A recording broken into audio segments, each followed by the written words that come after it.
Hello YouTube, my name's Marie and today I'm going to do a full series review of Cheese in the Trap. Now, Cheese in the Trap was released in 2016 and it's based off a webtoon of the same name, and I have not seen the webtoon, so it's strictly a review on the K-drama. I'm not going to go really into a lot of things that like my other reviews consist of because again, I feel like a lot of people have seen the show and I did a quick YouTube search and there are several other reviews on this show, so this is going to be strictly my opinion on the things I really want to discuss. Because of that, I'm going to give you my overall rating right now, being that I'm giving this show a 4 out of 5 stars.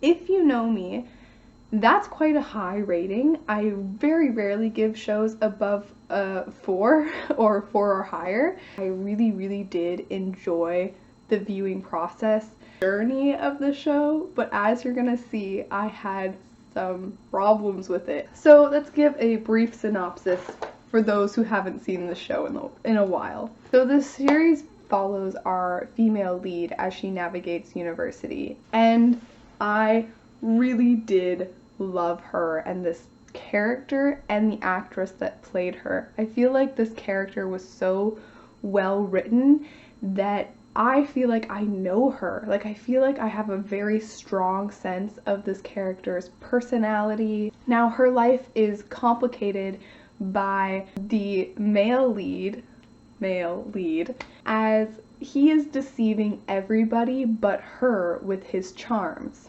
Those are the leads. And now the second male lead, troublemaker, he grew up in the same household as the male lead, because his father is like a patron of the arts and he's like a budding pianist. I know, weird word, but he's a budding pianist.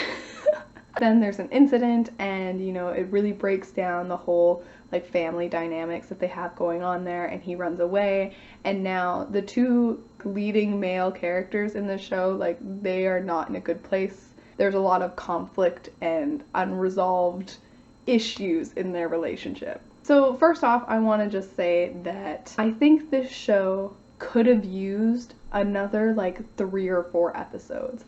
And that is because it focuses so much on the second male lead storyline, which is not a bad thing because I actually really loved his character. If you liked his character, you would say he completely stole the show in like the best way. He stole your heart, he was a great actor, interesting story, he stole the show.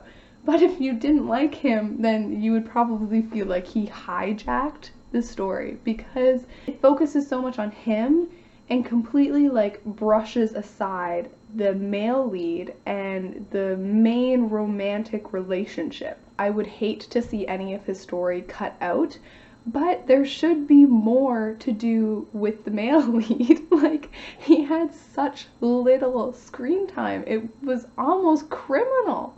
And I think the story as a whole would have just been so much better, so much richer if it had had a bit more time to tell a balanced story between the 3 leads. And what I mean by this is that, to me, there is such an obvious discussion that the show could have had because our 2 male leads are complete opposites when it comes to dealing with conflict.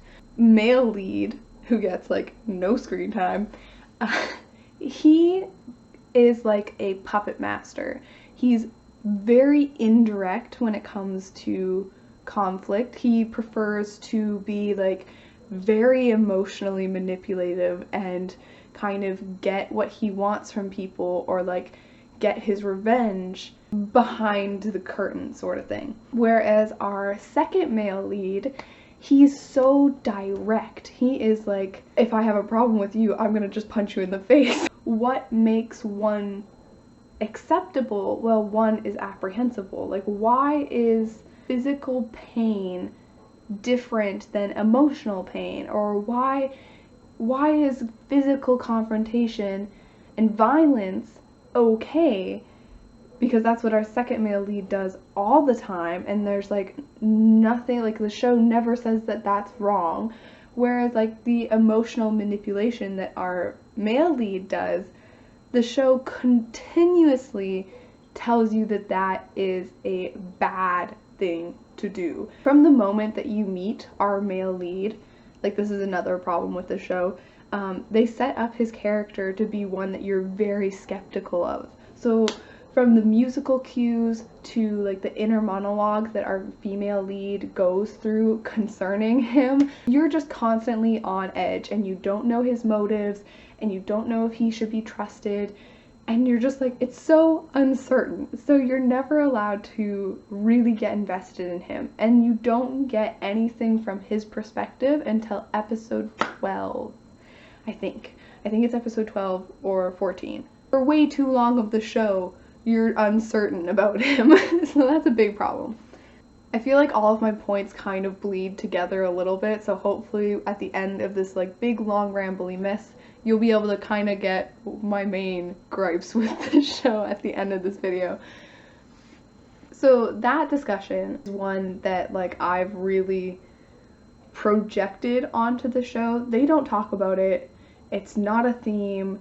I mean, it's there, and if you were like doing meta-analysis or something, you could like pull the strings and like prove your point, but it's not the purpose of the show. So much of the plot points are just dropped or wrapped up in the most unsatisfying ways, to do with like events that have been building for half the season, and you're just not allowed to experience their climax or really understand their conclusion. It's just like the ending is just so awful. I'm kind of left wondering, like, what was the actual point of the show?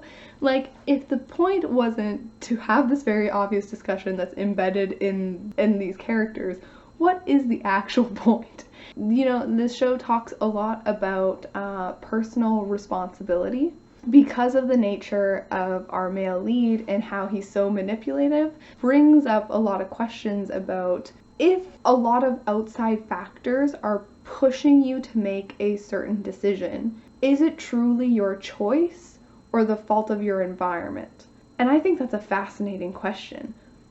But even here, I think I'm giving the script so much more credit than it deserves, because its exploration of this personal responsibility concept is so flat. From the very beginning, there was a right and a wrong answer. There was a clear black and white outlook on behavior, and this really stems from the fact that like they never talk about physical violence and how much that is our second male lead's like first instinct to solving situations. They never talk about that, and they always say to the first male lead, you're wrong, you should change. It's such a flat, like its morals and like the themes are so flat. So if you're gonna watch the show, or if you liked this show, you liked it because of the characters, because specifically of our female lead, which like I said earlier, I really did like her, and the second male lead. So that's what I really wanted to discuss. Like, my entertainment doesn't really need to have a purpose. It doesn't need clear themes. I mean, that's always nice. But it doesn't need that. So if this show had just like a little bit more balance between the screen time of our male lead and second male lead, and it had a better finale, I probably would have given this 5 stars. That's everything. I've had a really hard time making this video. This is my 3rd time trying to film it just because my words weren't coming out the way I wanted them to. So I'm just gonna end it here. Have a good day. Have a good night. Bye.